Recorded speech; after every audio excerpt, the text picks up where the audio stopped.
මේ පින්වත් කුමරුවා ඉපදලා තියෙන බ්‍රහස්පතින්ද දවසක. හරිද? අන්න ඒකයි.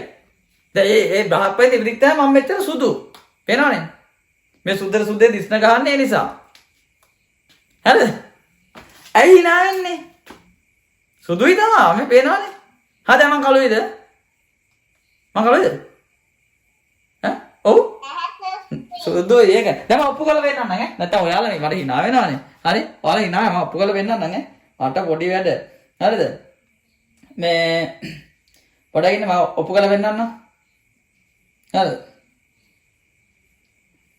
හරි මම ඔප්පු කරලා වෙන්නම් නැත්තම් කියයි මේ සර් බොරු කියනවනේ මේ එහෙම කියලා මම දැකලා තියෙන කට්ටිය මං සුදුයි කිව්වම hina වෙනවා. හැමදාම මම ඕක දැකලා තියෙනවා. හරි? පොඩ්ඩක් හරි. හැමදාම මේ hina වෙනවා මම මේ සුදුයි කිව්වම. හරි මම ප්‍රශ්නයක් අහන්නම්. දැන් මේ ඉන්නවා. හරි? මේ ෆොටෝ එක පේනවනේ? ෆොටෝ එක පේනවද? හා දැන් කියන්න කවුද සුදු? මේ ගෑනු ළමයාද මමද සුදු? ඈ? මං සුදුයි. අන්න ඒක තමයි. හරි? අන්න ඒක තමයි. මම සුදුයි.